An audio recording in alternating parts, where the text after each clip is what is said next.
Have you ever reached a point in your life where you felt like you had to leave everything familiar behind in order to build the future you dreamed about? A future where you could provide for your family, create opportunities, and maybe one day come back home with something to show for all the sacrifice. For me, that decision was leaving Kenya.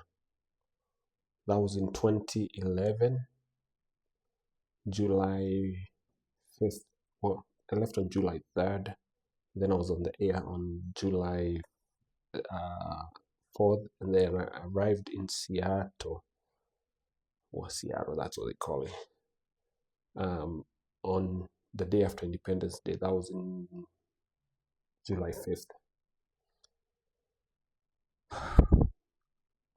And if you're watching this from America, Canada, UK, Australia, the Middle East, or anywhere else in the world, chances are you're either made that journey yourself, or you're thinking about it. Today, nitakuambia story yangu, not the polished version, not the social media version, the real story. Okay? Welcome to Jambo Home Ventures. Hii podcast inaitwa The Diaspora Returnee. Welcome to the Diaspora Returnee podcast. This is a place where we can have honest conversations about life in the diaspora, returning home, investing in Kenya, real estate, family, culture, and everything in between. If you're watching this from anywhere in the world, I want you to comment below and tell me where you're watching this from. Let's build a global community of people who understand what it's like to have one foot in Kenya and another somewhere else in the world. My name is Benson Gitau, and this is my story. I remember before leaving Kenya, that is, like many people, I had dreams, big dreams of financial freedom, dreams of helping my family, dreams of seeing the world and creating opportunities that I felt were difficult to access at the time. That was in 2011. I mean, time passes so quickly. And like many Kenyans, I looked at the people living abroad and thought, maybe that's where the opportunity is. I saw people returning home during holidays. I saw the success stories. I heard about better pay, better systems, and better opportunities.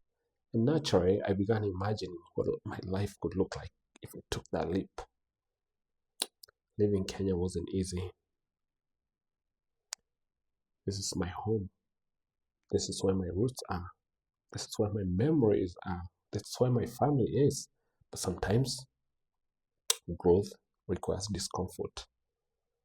Sometimes you have to leave home to fully understand what home means.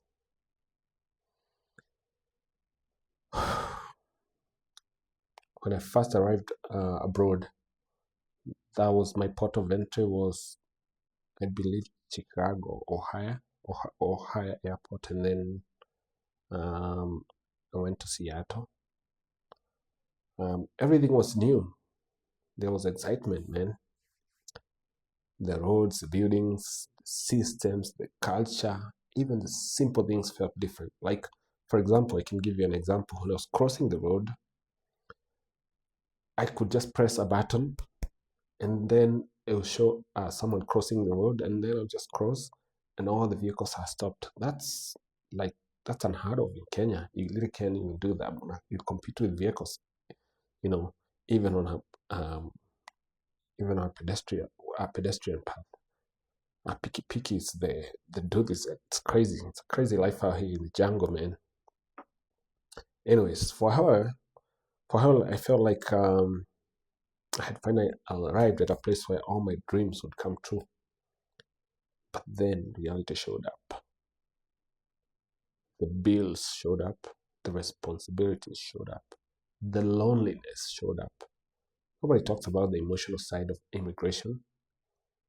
The birthdays you miss, the funerals you cannot attend, the weddings you cannot You can watch through a screen. Actually, nowadays they do video, live video.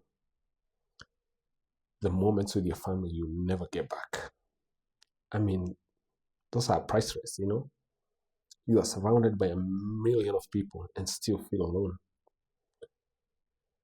And that was one of the biggest lessons I learned. In 2020, my dad passed away. You could argue and say it was COVID, but it wasn't COVID. I think alikuwa na liver disease, so the liver ilikuwa na issue. So everything kind of shut down, and he could not even eat. Sababu akikula, your food haikuwa the digestion system wasn't working really. So remember, there were some things that I wanted to do. I have a son who's 13 years old. He's in California with this mom there. I really wanted him to see his dad, his grandpa. Nilikuwa nataka tu aonane, and that was one thing that was in my heart. And then I also wanted my dad to meet my wife. I was newly married in 2019, so I really was as excited. I wanted my dad to meet my wife. They had talked over the phone, but so I talked to him, and on alikuwa hospitali. He was in Jamaa Hospital, I think in Buruburu. And based on that conversation, I could tell that he's not gonna make it. He's not gonna pull. He's not going to pull to the other side. And I made plans quickly to travel. My wife had not really traveled since she had gone to the United States since, I believe, in 2006, 6, I think. So hata yeye alikuwa na hamu ya kwenda home. So we booked an air ticket, and then we boarded on a plane, and then we headed this way. And mid-flight, I believe that's when my dad passed, because by the time we were landing at JKIA, we had already got the news that he's no more. That really hurt me, because I was like, niko huku natafuta pesa. There's nothing wrong with kutafuta pesa. Pesa is good, money is good. So usidanganywe na mtu ati pesa sio mzuri, but I think there's some key moments in life that you have to evaluate and figure out what's more important. Is it money, or is it, whatever that you're pursuing? Like, what is more important? Someone made posed a question. They said, hey, what is that amount of money that someone can give you to a point where you feel like this is it, I've hit my target? And they said the number, I think they said $5 million, something like that. And they were told, what if I give you that money today, but then the condition is tomorrow you'll not be there? So, and he was taken aback, because it's like, I mean, why? Can I not enjoy my money? And it kind of hit him. It kind of hit me when I was watching that. I was like, yeah, so life is more important than money, literally. So, anyways, one thing I learned about abroad is it's neither heaven or hell. It's simply life. There are incredible opportunities. There are systems that actually work. Wacha hizi za kasongo. There are possibilities for growth, but there are also sacrifices. Nothing comes with free, man. Sometimes people back home only see the highlights. Nijosa some bunnies wakikuja mtu anga budget. Una budget kuja home. So you put a budget of maybe, let's say, for example, $5,000, $7 or 10, whatever amount that you want to spend. And the people here home only see that side. They don't see They don't see the night shifts, the long shifts, they only see the gifts, the new car, the vacations. They see the photos. They don't see the long shifts. They don't see the stress. They don't see the pressure. They struggle to balance responsibilities in two different countries. If you're living abroad right now, you know exactly what I'm talking about. There are days when you feel grateful, and there are days when you wonder if it's all worth it. That's the reality, Anyways, for me, I think one of the struggles yenye nilikuwa nayo nikiwa diaspora, it was the lack of the community. Because as much as I'm an introvert, I'll give you an example. In 2020, I was working a cybersecurity job. It's a remote job whereby you just kind of log in your computer and you do your stuff there. And now you don't have to commute to the office. So all of a sudden, the 40 minutes commute to the office for 1 hour because of the traffic, it's cut. Now you're home. Unaamka pajamas, unafanya job, and you're good. And I was so happy about that because now I don't have to deal with traffic. Because kama unaendesha gari unajuanga traffic manzi hata ina mess na kichwa yako, hata inafanyanga utoe nini mbue. Because it's stressful to drive, especially in Kenya, even in the US. It's not very easy to drive, but here, I believe here in Kenya, it makes you more sharper because there's a lot of variables, there's a lot going on, so you have to be attentive. You cannot be on your phone and drive, Anyways, and a lot of people don't follow the rules. Watu wa pikipiki, the taxi guys, the Uber guys, they don't follow the rules.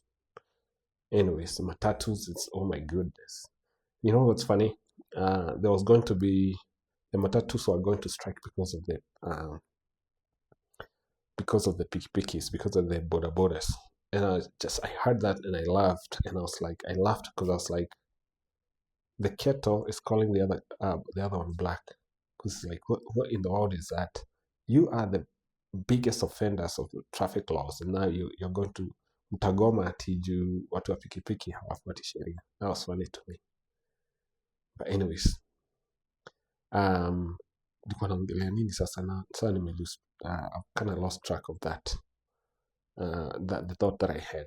Anyways, living abroad taught me lessons.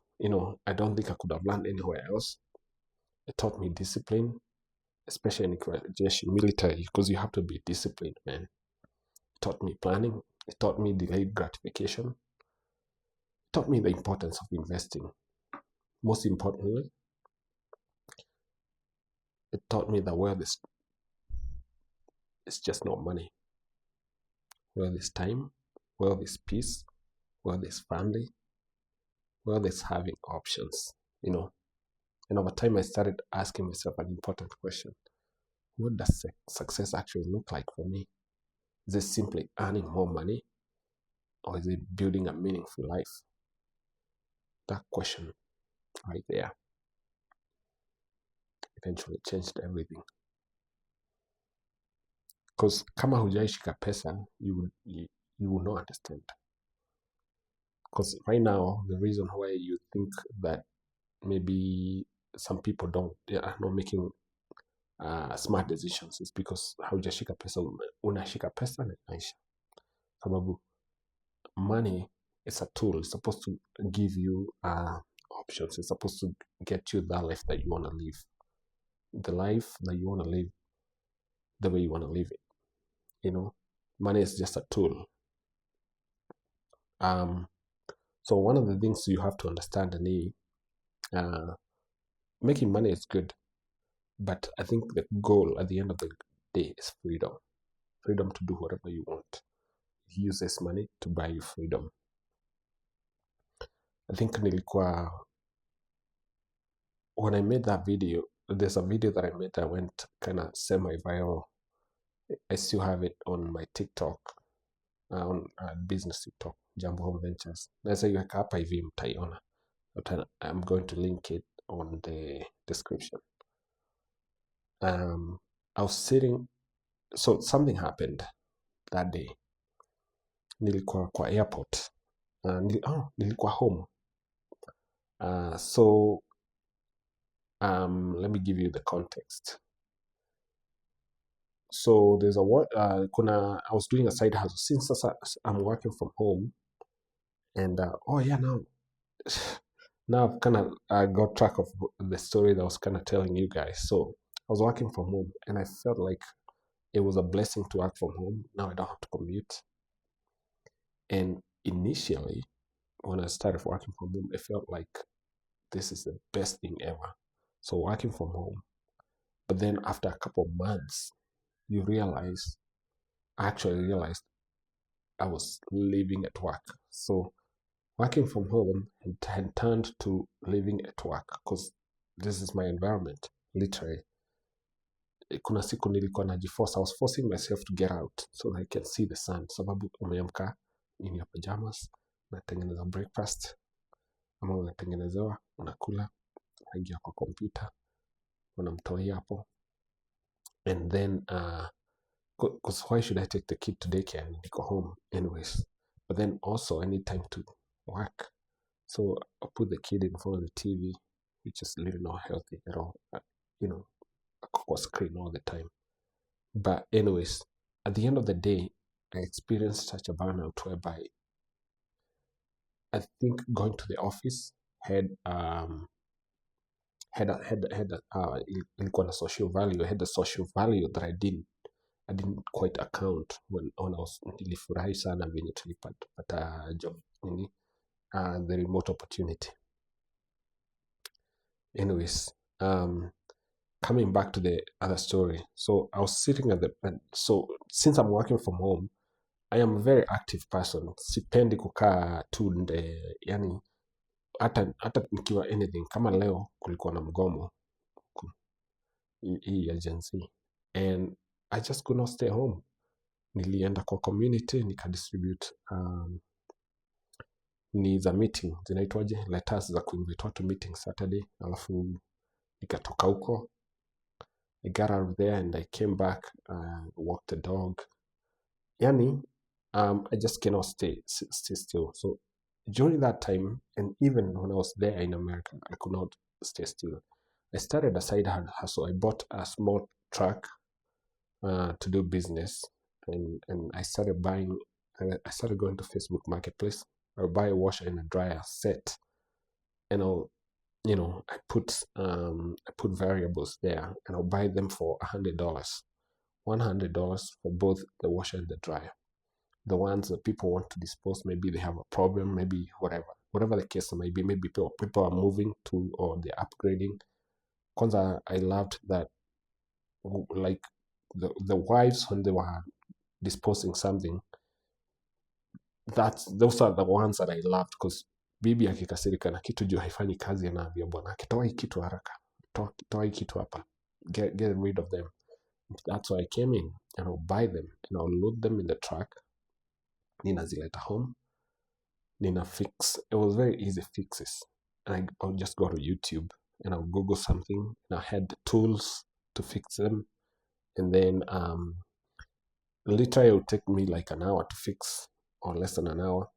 And then I'll had a pressure washer. I'll pressure wash them. I'll clean them very nice, and I'll take some good photos, and I'll sell them for $500 to $700. So let's say I buy at $100 and then put $50 like for labor and maybe parts in it, so $150. And then I would sell it at $500. So that's like $350 profit. Let's even say $300 because nimetumia mafuta ya kuendea,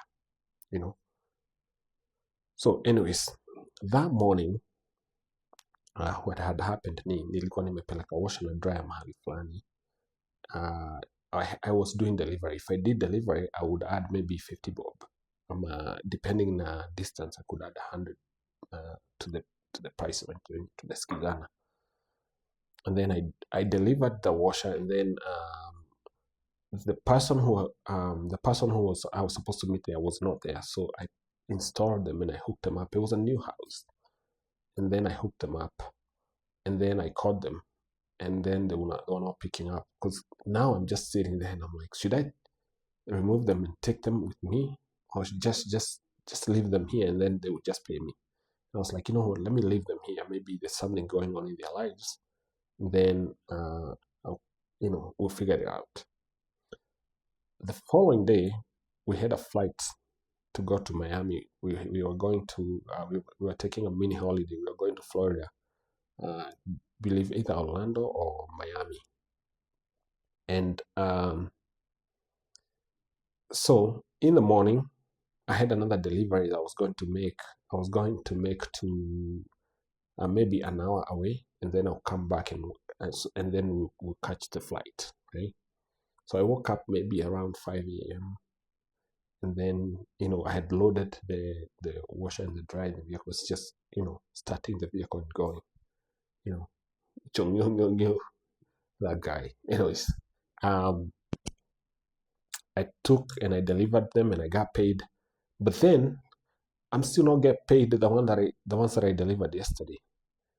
And I had some parts. Kuna parts is a washer and a dryer. I had started an account on eBay and I'll sell the parts, and they were very profitable too.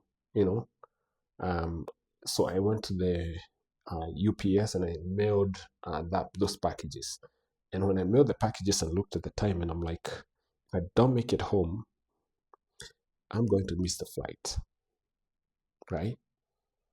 And the flight is we're taking a vacation. I have my family there. So I'm going to either disappoint my family if I don't go home right now. Because my thought process was I'm going to nitaenda nitishe ile pesa mahali nilideliver zile nini jana.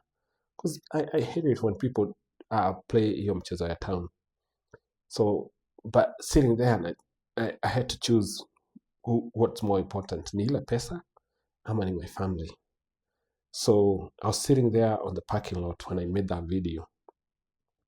I created the account and I made that video.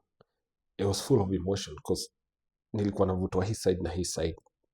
And I thought to myself, kwa nini natafuta hii pesa? Like I already have a well-paying job. Niko na huku navutwa, niliamka usiku. Niko huko nini navutwa huko. Like kwani hii pesa itatosha lini? And I just want to go to a vacation with my family. So I let it go, and I was like, you know what? I just head home. I'm not going to disappoint my family. Tutaenda na tuta make it kwa vacation. So I took off. And do you know what's funny? In the middle of that journey, before it was like an hour away, when I was about 40 minutes in, about 20 minutes to home, huyo mtu akanitumia hiyo pesa kwa cash app. But already nilikuwa nimetengeneza video na nime-upload. You get me? And nimetengeneza video, nime-upload. And then, and I didn't even think about it. Nikaenda, nikashower, alafu get ready, and then tukaenda na tukaingia ndege. I didn't even check my social media. And then, so ukiwa kwa ndege, sikuwa na ndege haikuwa na wifi ama nini, so I didn't see anything. So when he landed in Miami, I was like, I'm checking my phone 5 hours later. I'm seeing notifications like crazy, man. Like the video has started picking up and it's going viral, So anyways, that's where hiyo ndio siku make a decision that I'm going back home. Anyways, circling back, the reason why I started this podcast is because I know there are thousands of Kenyans around the world asking the same questions. Should I come back? Should I invest in Kenya? Should I buy land? Should I build? How much money do I need? What mistakes should I avoid? What does life really look after returning home? Through this podcast, we're going to have an honest conversation about all that. The good, the bad, the ugly, the beautiful, the difficult, So, this is not my podcast. It's our podcast. I want this to be more than a podcast. I want it to become a community, a place where people can learn from each other's experiences. What country are you watching this from, actually? Hebu niambie. Can you comment here? And if you had the opportunity, would you move back to Kenya? Why? Why would you move back to Kenya? Or why not? If you would not. I actually read every comment, and I'll feature some of your responses in the future episodes. Thank you for spending this time with me. This is just the beginning. It's just the beginning of a much bigger conversation. Next episode, we are going to talk about something many people don't discuss openly: the truth about the American dream versus the reality. If you're new here, subscribe to Jambo Home Ventures, our YouTube channel. Share this episode with a friend in diaspora. And remember, no matter how far we travel, there's always something special about home. Until next time, karibu tena, and thank you for being part of the Jambo family. Sawa. See you next time.